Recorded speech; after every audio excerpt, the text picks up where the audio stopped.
चलिए खबरों में आगे बढ़ते हैं। आज कुमाऊं में विजय संकल्प यात्रा भाजपा निकालने जा रही है। यात्रा को रवाना करेंगे केंद्रीय मंत्री अनुराग ठाकुर। तो लगातार दौरे जारी है। संकल्प यात्रा निकाली जाएगी सीएम धामी। भाजपा प्रदेश अध्यक्ष मदन कौशिक भी मौजूद रहने वाले हैं। सुबह 11 बजे विजय संकल्प यात्रा को रवाना किया जाएगा।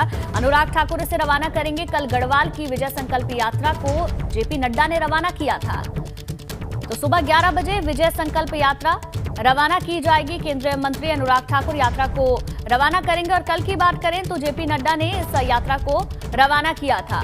कुमाऊं में विजय संकल्प यात्रा भाजपा की ओर से निकाली जाएगी। यात्रा को रवाना करने के लिए केंद्रीय मंत्री मौजूद रहेंगे। गढ़वाल और कुमाऊं दोनों ही क्षेत्रों में मजबूत करने की कोशिश भाजपा अपने आप को करती हुई नजर आ रही है। बिल्कुल, कल हरिद्वार से हुंकार भरी गई। यहाँ से इस यात्रा की शुरुआत हुई। अब उसके बाद कुमाऊं के बागेश्वर में इस यात्रा की शुरुआत होगी। वहां पर केंद्रीय मंत्री अनुराग ठाकुर की मौजूदगी, साथ में सीएम पुष्कर सिंह धामी होंगे और प्रदेश अध्यक्ष मदन कौशिक की मौजूदगी भी वहां पर होगी। कुल मिलाकर के बहुत अहम उत्तराखंड के चुनाव भी होने जा रहे हैं और कमबैक के लिए, वापसी के लिए किस तरीके से कोशिश कर रही है विजय संकल्प यात्रा के जरिए भारतीय जनता पार्टी, वो भी आप समझिए 2022 फतेह करने के लिए दोनों ही मंडलों को साधने की पूरी कोशिश है। कल आपने देखा हरिद्वार में किस तरीके से बेतहाशा भीड़ थी जो जेपी नड्डा को सुनने के लिए पहुंची हुई थी। हरिद्वार से इसकी शुरुआत हुई। धर्मनगरी कही जाती है हरिद्वार, वहां से शुरुआत, और आज कुमाऊं में 11 बजे इसकी शुरुआत होगी।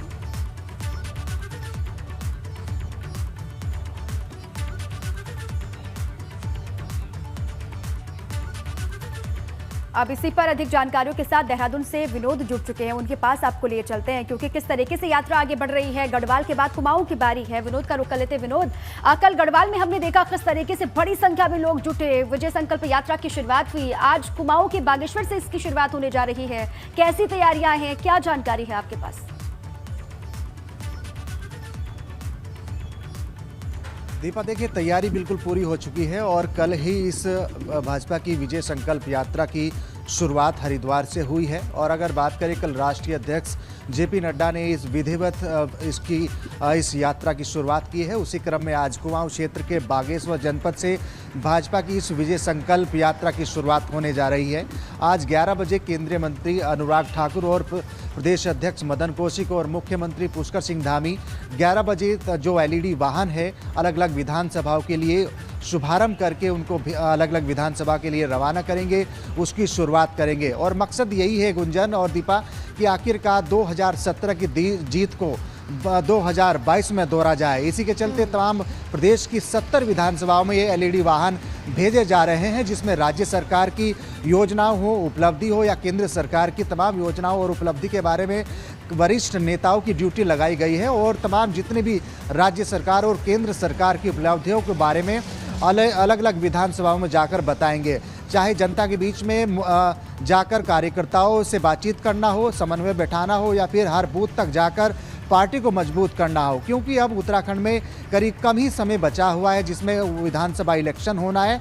उससे ठीक पहले भाजपा बिल्कुल चुनावी मोड में है और उसी क्रम में आज चुनावी मोड को देखते हुए आज विजय संकल्प यात्रा का शुभारंभ कुमाऊं क्षेत्र के बागेश्वर जनपद से किया जा रहा है, जिसकी शुरुआत आज केंद्रीय मंत्री अनुराग ठाकुर और प्रदेश अध्यक्ष मदन कौशिक के साथ साथ प्रदेश के मुख्यमंत्री पुष्कर सिंह धामी की अगुवाई में आज तमाम जितने भी एलईडी वाहन है उनको अलग अलग विधानसभा में भेजकर पार्टी को मजबूत करने की कोशिश यहाँ पर भाजपा की है। तो ये जरूर माना जाए अभी की पूरी तरह से चुनावी मोड में भाजपा यहाँ पर दिखाई दे रही है, जिसके चलते प्रदेश की 70 विधानसभाओं में गढ़वाल से लेकर कुमाऊं तक विजय संकल्प यात्रा की शुभारंभ कर दिया गया है। उसी क्रम में जितने भी एलईडी वाहन है, सरकार की योजनाओं को और सरकार की जितनी भी उपलब्धि है अलग अलग विधानसभा में जाएंगे, लोगों से बातचीत करेंगे, हर बूथ तक वो एलईडी वाहन पहुंचेंगे और पार्टी को मजबूत करने की कोशिश भाजपा संगठन की है। और मकसद सिर्फ यही है कि 2017 की जीत को 2022 में भी दोहरा जाए,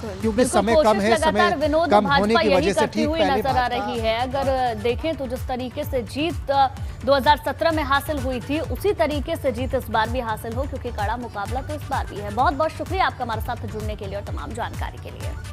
अब आगे बढ़ते हैं। भाजपा ने 2022 के चुनाव के लिए धर्मनगरी से हुंकार भरी है। विधानसभा चुनाव को लेकर भाजपा की विजय संकल्प यात्रा की शुरुआत हो गई है। हरिद्वार के पंतद्वीप मैदान से भाजपा के राष्ट्रीय अध्यक्ष जेपी नड्डा ने गढ़वाल मंडल के सभी विधानसभा क्षेत्रों के लिए इस यात्रा के रथों को हरी झंडी दिखाकर रवाना किया। इसके साथ ही जेपी नड्डा रोड शो में भी शामिल हुए। विजय संकल्प यात्रा गढ़वाल क्षेत्र में 2660 किलोमीटर का सफर तय करेगी। इस दौरान प्रदेश सरकार के 5 साल के कार्यकाल और डबल इंजन की उपलब्धियों की जानकारी आमजन तक पहुंचाई जाएगी। ये कल की तस्वीरें आपको हम दिखा रहे हैं। रोड शो भी वहां पर किया गया, बड़ी संख्या में लोग पहुंचे। देश के विकास की बात करें, उत्तराखंड की बात करें, तो ध्यान में आता है कि जिस बात को हमारे यशस्वी प्रधानमंत्री नरेंद्र मोदी जी ने कहा था कि हम डबल इंजन की सरकार लगाकर उत्तराखंड को विकास की ओर ले जाएंगे, वो हमें खुशी है कि आज हम दावे के साथ कह सकते हैं कि पिछले 5 साल में 1 लाख करोड़ से ज्यादा उत्तराखंड की धरती पर आदरणीय मोदी 2022 का चुनाव बेहद करीब आ गया है और इसलिए राजनीतिक दल ताबड़तोड़ घोषणाएं भी कर रहे हैं। इस बीच नए जिलों की घोषणाएं भी हो रही हैं, जिसको लेकर खूब सियासत गर्मा गई है। कांग्रेस और आम आदमी पार्टी कह रही है कि अगर वो सत्ता में आई तो नए जिले बनाएगी। देखिए रिपोर्ट।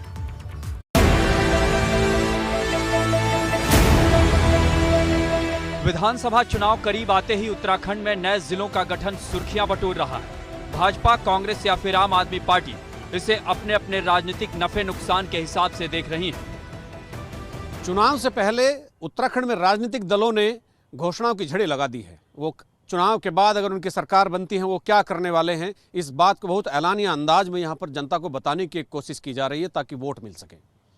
इस पहाड़ी राज्य पर कर्ज के पहाड़ से गाफिल यहाँ के राजनेताओं ने नए जिलों के गठन की भी घोषणा कर दी है। आम आदमी पार्टी का दावा है कि उनकी सरकार बनती है तो 8 नए जिले बनाए जाएंगे। उसी दूसरी तरफ कांग्रेस कह रही है अगर उनकी सरकार बनती है तो 10 जिले बनाए जाएंगे। कांग्रेस और आम आदमी पार्टी ने अपनी सरकार बनने पर नए जिलों के गठन का वादा किया है। वादा तो कर दिया, मगर बड़ा सवाल ये कि नए जिलों के गठन की प्रक्रिया पूरी होगी कैसे। इन नेताओं को कम से कम, चाहे हरीश रावत हो चाहे कर्नल कोठियाल हो आम आदमी पार्टी के, इनको कम से कम जनता को चुनाव से पहले ये तो बताना ही चाहिए कि अगर वो 10 या 8 जिले बना रहे हैं तो उनके पैसे का बंदोबस्त वो किस मद से करेंगे और राजस्व के वो कौन से संसाधन होंगे जिनसे इन सब चीज़ों का एक खर्चे का वहन करने की स्थिति राज्य के पास होगी। कांग्रेस और आम आदमी पार्टी दावा कर रही है कि अगर 2022 में उसकी सरकार बनती है तो कई नए जिले बनाएगी। सारा काम पूरा जिस तरीके से जिले पुनर्गठित होने हैं उसका पूरा प्रस्ताव रखा। 100 करोड़ रुपए का 2016-17 के बजट में हमने प्राविधान रखा था। यदि हमारी सरकार बीच में बर्खास्त नहीं कर दी जाती वो सारे जिले आज अस्तित्व में होते। कांग्रेस सत्ता में आएगी तो हम उन सब जिलों को अस्तित्व में लाएंगे। आज जब वो विपक्ष में होती है तो राजधानी की बात भी करती है, नए जिलों की बात भी करती है, नई तहसीलों की बात भी करती है। जब वो सत्ता में होती है तो ना राजधानी की बात करती, ना नए जिलों की बात करती। तो मैं समझता हूं कि इस प्रकार उत्तराखंड की जनता जानती है कि उत्तराखंड का विकास डबल इंजन के साथ है। ये हमारा चुनावी घोषणा तो है ही कि सरकार में आएंगे तो हम 6 जिले बनाएंगे। भाजपा कांग्रेस का घोषणा तो मेरे को पता नहीं। हम तो बोल रहे हैं कि हम गैरसैंण का मॉडल भी इतना बढ़िया लेके आएंगे ना कि लोगों को समझ में आएगा कि वाकई में अगर कोई बोलता है कि कैसे बनाया जाएगा गैरसैंण परमानेंट राजधानी, तो उसको वाकई में ग्राउंड पे कैसे अमल करेंगे, अभी लेके आएंगे हम वो मॉडल। चलिए आपको बताते हैं कि कोई भी नया जिला बनाने के लिए सरकार को किन किन बातों का ध्यान रखना होता है। कोई भी जिला बनाने के लिए 12 ब्लॉक होने चाहिए। इसके अलावा कम से कम 300 करोड़ रुपए का बजट होना चाहिए। आम आदमी पार्टी ने 6 नए जिले बनाने की घोषणा की। इस हिसाब से 1800 करोड़ रुपए के बजट की जरूरत होगी। मगर कांग्रेस और आम आदमी पार्टी ने ये नहीं बताया कि इनके पास ऐसी कौन सी जादू की छड़ी है जिसके घुमाते ही इतने भारी भरकम बजट की व्यवस्था हो जाएगी। चुनाव से ठीक पहले हरीश रावत हो या अजय कर्नल कोठियाल हो, उन्होंने जिलों की जिस तरह से झड़ी लगा दी है उस घोषणा को वो किस तरह से पूरा करेंगे, वो उसका बजट कहाँ से, उसका बजट की व्यवस्था होगी, कैसे ये बंदोबस्त होगा, और जिले बनाए जाने की आवश्यकता भी है कि नहीं, और जिलों के पुनर्गठन की जरूरत है, इस पर किसी ने कोई अध्ययन नहीं किया है, केवल घोषणा कर दी है। और ये 3000 करोड़ से भी ज़्यादा का बजट, ज़्यादा की धनराशि कांग्रेस और आम आदमी पार्टी कहाँ से लाएंगे, ये इनको अब नहीं तो चुनाव के बाद बताना पड़ेगा। अपने सहयोगी कैमरामैन सोन परमार के साथ एबीपी गंगा के लिए देहरादून से अजीत सिंह राठी। तो चुनावी माहौल में वादे तो कई सारे किए जा रहे हैं, अब देखना होगा वादे कितने पूरे होते हैं और जनता क्या इन्हें समझ पाती है। आगे बढ़ते हैं। उत्तराखंड के क्षेत्रीय जल यूकेडी ने 2022 विधानसभा चुनाव को लेकर अपना घोषणा पत्र जारी कर दिया है। यूकेडी का कहना है कि उसने अपना घोषणा पत्र पहाड़ के लोगों की उस सोच को देखते हुए बनाया है जो आंदोलन के समय थी। यूकेडी का कहना है कि राजधानी का सवाल उसके लिए सबसे अहम मुद्दा है। इसके साथ ही यूकेडी के घोषणा पत्र में शिक्षा और स्वास्थ्य का मुद्दा प्रमुखता से उठाया गया है।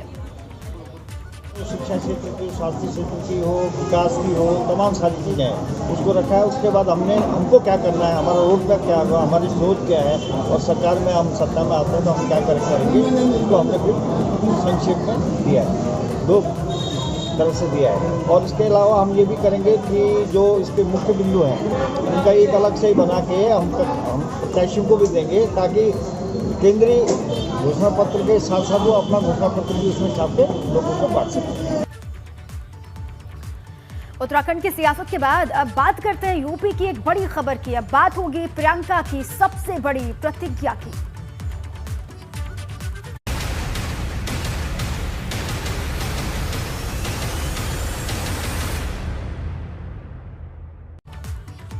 तो 2022 की चुनावी जंग में करिश्माई जादू दिखाने के लिए प्रियंका गांधी की नजर आधी आबादी पर है। यही वजह है कि प्रियंका ने न सिर्फ महिला कार्ड खेला है, बल्कि पूरी कोशिश की है कि महिलाओं के जरिए चुनावी नैया पार लग जाए। बिल्कुल गुंजन, और यही वजह है कि आज रायबरेली में कांग्रेस महासचिव प्रियंका महिलाओं को साधने के लिए शक्ति संवाद करेंगे। उनका ये कार्यक्रम सुबह 11 बजे शहर के रिफॉर्म क्लब में होने वाला है, जहां वो महिलाओं और बच्चों से सीधे संवाद करेंगे। हाल ही में हमने देखा रायबरेली सदर से विधायक अदिति सिंह के भाजपा में जाने से उनका ये कार्यक्रम काफी अहम माना जा रहा है। जानकारों की अगर माने तो प्रियंका 2022 विधानसभा चुनाव के साथ ही 2024 लोकसभा चुनाव को लेकर भी यहां कांग्रेस को मजबूत करना चाहती हैं, क्योंकि ये उनकी मां सोनिया गांधी का संसदीय क्षेत्र भी है। बिल्कुल, और 40% महिलाओं को टिकट देने की घोषणा के बाद से ही वो लगातार महिला सशक्तिकरण पर अपनी बात रख रही हैं। जगह जगह महिला संवाद रैली कर उनके मुद्दे उठाने में जुटी हुई है प्रियंका गांधी वाड्रा, और आज भी उनकी शक्ति प्रतिज्ञा देखने को मिलेगी। वहीं यूपी की सियासी जंग में आज लखनऊ में भी कुछ अहम होने वाला है। एक तरफ रायबरेली से लौटे अखिलेश आज दोपहर प्रेस वार्ता करने वाले हैं, तो दूसरी तरफ बसपा की रैली भी है। खबर है कि दोपहर 12:30 बजे के बाद अखिलेश यादव प्रेस कॉन्फ्रेंस करेंगे। और पुख्ता जानकारी इस बात की भी है कि कुछ नेता सपा की साइकिल पर सवार होने वाले हैं। तो वहीं दूसरी तरफ लखनऊ के मोहनलालगंज में आज बहुजन समाज पार्टी की बड़ी रैली होने वाली है। सुरक्षित सीटों पर चल रही जनसभाओं के दूसरे चरण के तहत लखनऊ में ये जनसभा होगी, जिसमें बसपा के राष्ट्रीय महासचिव सतीश चंद्र मिश्रा शामिल होंगे। दरअसल 2022 चुनाव को लेकर बसपा सुरक्षित सीटों पर जनसभा करने में जुटी है। मंडल स्तरीय जनसभाओं के दूसरे चरण की शुरुआत लखनऊ से ही की जा रही है। और इसी सिलसिले में आज लखनऊ के मोहनलालगंज में बसपा की बड़ी जनसभा होनी है। सुबह 11 बजे काशीवर इंटर कॉलेज सभा में पार्टी के महासचिव और राज्यसभा सांसद सतीश चंद्र मिश्रा हिस्सा लेंगे। अब लखनऊ में आज बसपा की जनसभा होनी है। तैयारियां वहां पर लगभग पूरी हो चुकी हैं। सुरक्षित सीटों पर जनसभा का आयोजन किया जा रहा है। सतीश चंद्र मिश्रा करेंगे जनसभा को संबोधित। चलिए आगे बढ़ते हैं खबरों की तरफ। बड़ी खबर है लखनऊ से। सपा नेताओं के घर आईटी रेड का मामला है। सूत्रों से खबर ये कि 200 करोड़ की टैक्स चोरी के चलते हो रही छापेमारी। बड़ी जानकारी आप तक पहुंचा रहे हैं। आयकर विभाग सूत्रों के मुताबिक 200 करोड़ रुपए की कर चोरी का ये पूरा मामला है। आरोपियों के तार दुबई और अन्य देशों से भी जुड़े हो सकते हैं, ये कहा जा रहा है। और अब तक की छापेमारी के दौरान कई महत्वपूर्ण दस्तावेज और इलेक्ट्रॉनिक डिवाइस भी बरामद हुए हैं।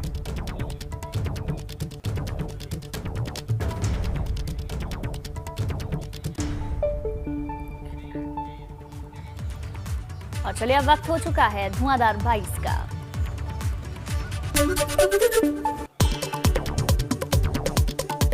अमेठी में राहुल प्रियंका ने पदयात्रा और जनसभा कर दिखाई शक्ति। पीएम पर हमला बोलते हुए कहा, गन्ना किसानों का नहीं होता भुगतान, लेकिन पीएम हजारों करोड़ के प्लान से चल सकता है। रायबरेली दौरे से लखनऊ लौटे अखिलेश यादव का मोहनलालगंज में हुआ जोरदार स्वागत। समाजवादी पार्टी नेता अमरपाल सिंह के नेतृत्व में सपा कार्यकर्ताओं ने किया स्वागत। आज से 2 दिवसीय गोरखपुर दौरे पर रहेंगे सीएम योगी आदित्यनाथ। 933 करोड़ की परियोजनाओं की देंगे सौगात। एबीवीपी के प्रांत सम्मेलन के समापन समारोह में भी होंगे शरीक। हरदोई में एक जनसभा का संबोधित करते हुए बसपा नेता सतीश चंद्र मिश्रा ने सपा भाजपा पर जमकर बोला हमला। सपा भाजपा को बताया एक ही सिक्के के 2 पहलू। कहा, सपा भाजपा मिलकर कराते हैं दंगे। केंद्रीय परिवहन मंत्री नितिन गडकरी आज बिजनौर में एक विशाल जनसभा को संबोधित करेंगे। कार्यक्रम में हजारों कार्यकर्ताओं के पहुंचने की उम्मीद है। डिप्टी सीएम केशव प्रसाद मौर्य भी रहेंगे मौजूद। और तमाम वो बड़ी खबरें हमने आपको बताई जो आज रहने वाली हैं और कहां-कहां दौरे रहने वाले हैं ये भी हमने आपको बताया, क्योंकि आज जन आशीर्वाद यात्रा भाजपा निकालने जा रही है।